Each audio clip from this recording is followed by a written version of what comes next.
Hi friends, welcome to our YouTube channel.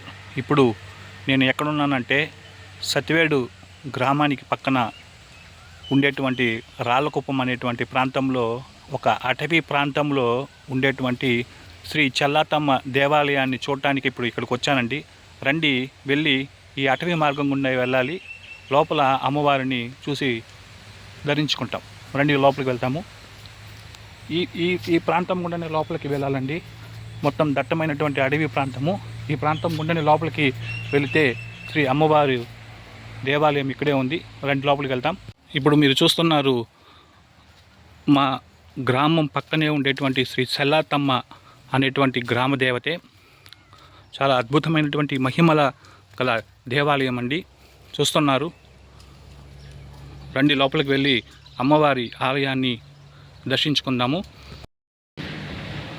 లోపల వెళ్ళి అమ్మవారిని దర్శించుకుంటాము. ఇదేనండి, ఇక్కడ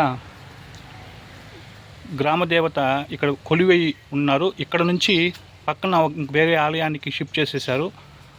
అక్కడ అమ్మవారిని ప్రతిమతో దేవాలయంగా నిర్మించారు. ఇక్కడ చూస్తున్నారు, చుట్టుపక్కల అన్నీ అటవీ ప్రాంతము. రండి, లోపలికి వెళ్దాము. ఇక్కడ చూస్తున్నారు మా గ్రామదేవత.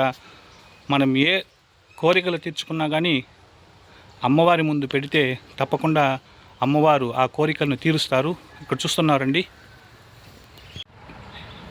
ఈ యొక్క చిన్న గుడిసెలోనే అమ్మవారిని ప్రతిష్ఠించేవాళ్ళు. ఇక్కడ చూస్తున్నారు, వేప చెట్టుకి మనము ఏదైనా కోరికలు ఉంటే ఈ వేప చెట్టుకి మనము మొక్కుకుంటే తప్పగా జరుగుతుందనేటువంటి నమ్మకం అండి. నా వెనుక వైపు చూస్తున్నారు శ్రీ చెల్లాతమ్మ దేవాలయం అండి. రండి, లోపలికి వెళ్ళి అమ్మవారిని దర్శించుకుందాము. చాలా మహిమలతో కూడుకున్నటువంటి అమ్మవారి దేవాలయము.